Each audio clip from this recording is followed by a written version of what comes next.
The complete guide to performing the Liberty Falls Easter egg solo with no Gobblegums and no weapon levels. It's literally still the first weekend of Black Ops 6, so I'm only recommending you bring a decent base weapon with you instead of the starting pistol. I took the XM4, no attachments. Let's get started.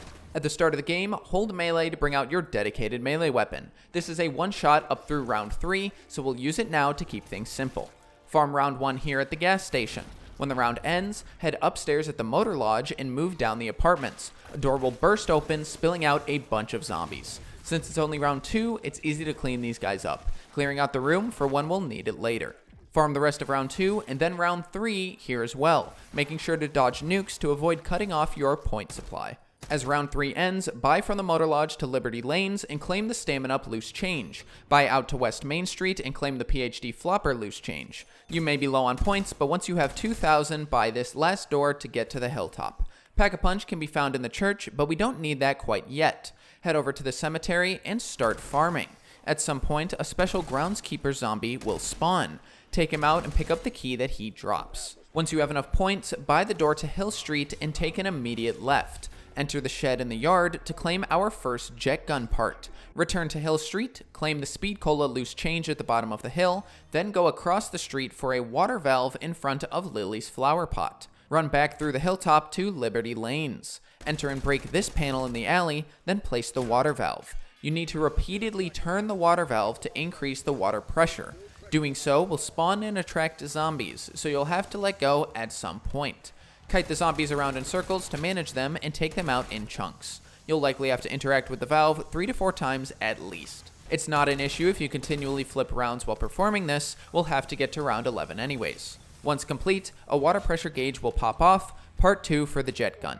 For the last jet gun piece, we have to wait until round 11 when a Mangler will spawn in, so until then, here's what you're gonna do. Continue to farm for essence points. Buy into the church at some point and interact with the machine to introduce Panos. You can leave immediately after starting this. Use scrap to increase your weapon rarity at an arsenal. You can totally bring this gun to the end. Pack-a-Punch your primary when you have 5,000 points. At some point, buy into the bank and purchase Juggernog for 2,500 points. If you have enough points, you could also look to buy Speed Cola for 3,000 and upgrade your armor to tier 2 for 4k. When you get to round 11, start by farming and spawn. Thin the round as far as you like, preserving the Mangler. When things slow down, buy into Riverside and begin to bring him over. At the end of the street is a store called Radio House. We need to utilize the Mangler's blast attack to blow open the front gate. If you are standing between the blast and the gate, it won't work. So this sideways angle is the way to go. At higher levels, you can unlock Mutant Injector or the Mangler Cannon to open this instead. Head inside and start interacting with the wire patches on the ground. One of them will reveal electrical wires, our final part for the jet gun. Return to Motor Lodge, then build and equip the jet gun in the room upstairs. Next, we need to use the jet gun to acquire parts for the LTG device. Part 1 is in Ollie's Comics in Riverside. Hop on the desk and suck up the part in the ceiling. Part 2 is in the window of Buzzcuts at the bottom of Hill Street. Jump off the roof onto the van, then hug the side to gain an angle and suck up the part. Part 3 is in the church. Upon entering, turn around and look up to claim the part. Take a zipline to the bank roof, aka the Alamo, to build the LTG. Claim it and head to the church. Next up is our first Dark Aether Storm. Before starting it, go inside the church and claim a canister from the SDG. These slow you down while you carry them, so we'll place it now before the stressful part. Take the canister down Hill Street and place it by the trap receptacle, then go back up to the cemetery. Interact with this slot on the ground to place the LTG and start a 60-second defense segment. During this, you must prevent zombies from running into the forming portal. If some get in, that's fine. Just prioritize eliminating zombies you know you can handle. Once the portal stabilizes, a high-value target will spawn, either a Mega Mangler or Mega Abomination. You will need to bring it low in order to catch it like a Pokemon. Take your time and prioritize your safety. Kite the HVT down the hill, eventually guiding it into place near the trap.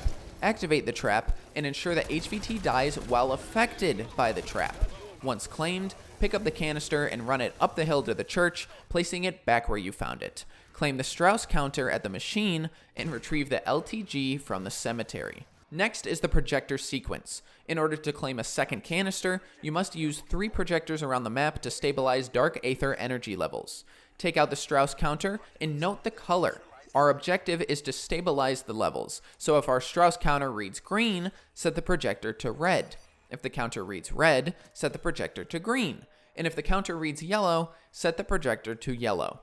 Performing this sequence will unlock the additional canister back in spawn. Claim it, bring it to the nearby trap, and drop it. We're coming up on the end game, so continue to buy perks like Quick Revive and armor upgrades if possible. Place the LTG you reclaimed down at the storm in Riverside, starting another 60-second sequence. Once complete, the other HVT type will spawn. Bring him low and eliminate him over the trap. I ran out of ammo here and accidentally killed my target. If this happens, don't leave the game. It's not hard to bring him back. The LTG will return to a functional state at the start of next round, and you don't have to do the 60-second defense again. Summon the HVT, bring him low, eliminate him atop the trap by the canister, then run the canister all the way through Liberty Lanes and up the hill to place into the SDG. Now, the next time you interact with the SDG, the boss fight will begin, and you cannot leave the church. I recommend that you continue to farm round after round until you have Tier 2 armor, your weapon is double packed with purple rarity and has an ammo mod, you've added stamina up to your perk list, and you've packed the jet gun as well. Once you're ready, interact with the SDG to begin. Welcome to the boss fight. It may seem simple, but it can be quite stressful, especially as a solo player with a relatively basic weapon. There will be 3 waves of enemies. Each wave will end once a certain subset of enemies has been eliminated. In wave 1, all manglers must be eliminated. The strategy I recommend is using the jet gun's alternate fire first to reduce the horde, then swapping to your weapon to focus fire onto the elites. To increase the distance between you and the enemy, you are going to be sliding a lot, especially with the harder waves. Once all manglers have been eliminated, the round will slowly thin, and you will be rewarded with a max armor. It will remain there until you need it. In wave 2, a mega mangler is the wave boss. Blast the jet gun, swap weapons, and slide around to try and put damage into Idori. The weapon swap is quite slow, so just be aware. You will continue to accrue points during this fight, so double pack the jet gun when you can. Once Idori is down, you will be rewarded with a max ammo. The third and final wave features a Mega Abomination as the final boss. Please, I beg you, just stick to the plan. Train up zombies by sliding to keep distance, wipe with the jet gun, swap weapons, then do what you can to put some damage into the boss. My Mega Mangler dropped his cannon, and I almost died picking it up and trying to use it against the A-bomb. Just stick to the routine, and you'll get through it. Run, slide, pull him up, jet gun, swap weapon, pump in some damage. This is a war of attrition. Once the Mega Abomination falls, zombies will still be attacking you, so be careful, at least until Panos forcibly downs you. If you did happen to die during that small window, you actually still get credit for the Easter egg. This literally happened to me my first time. After the Panos cutscene, select Continue to be warped back to spawn. You'll have a bunch of rewards on the ground, including a ray gun. A successful exfil after completing the Easter egg will also reward you with the ray gun PJ SRU skin. And that's it! Bye-bye Dark Aether completed in the first weekend of Black Ops 6 launch. I wasn't first, not by a long shot, but I hope the information I brought was sufficient to take you through Liberty Falls with less stress than I took through it. If you liked the video, like the video. If you want to see more tutorials and guides, then subscribe down below. And as always, I've been Noodles, you've been awesome, I'll see you next time.